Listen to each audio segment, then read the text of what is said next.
Ito nga relief operation ng penimuna ng Senator Lito Lapid, kareng apektado ng kalamidad ng Pampanga.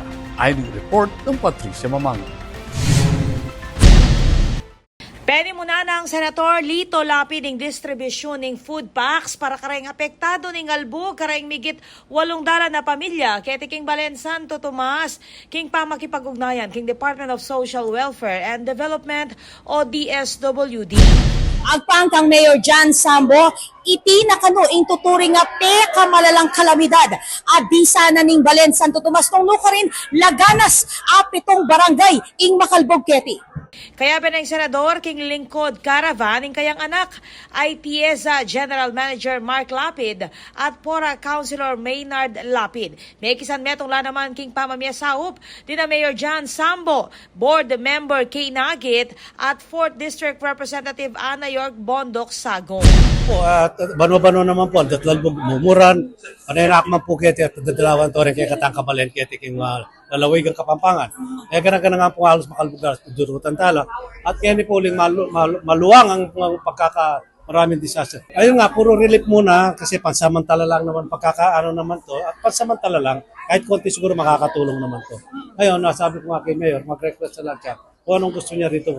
Para sa munisipyo niya, gusto niyang pagagawa natin.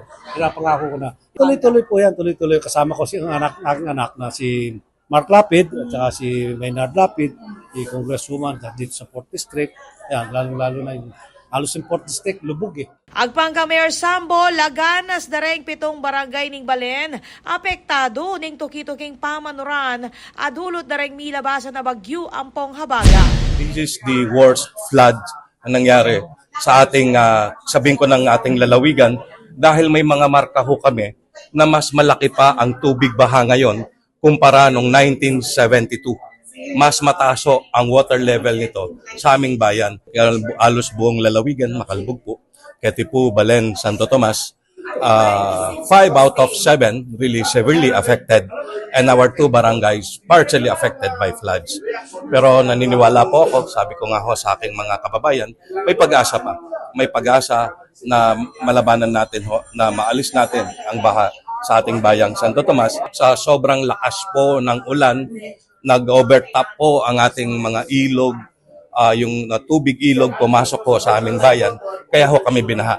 But then again, this is a learning experience at siyempre po nakakataba ng puso at gusto nating labanan ng baha dahil nandyan ho si Senator Lapid na handang tumulong sa atin, ang ating Congresswoman Dr. Ana York Bondok, Governor Nanay at Vice Gov Delta. Kawani king Santo Tomas, mintaya naman ng grupo king Balening Sasmuan, Minalin, Makabebe at Masantol, bang midake relief goods.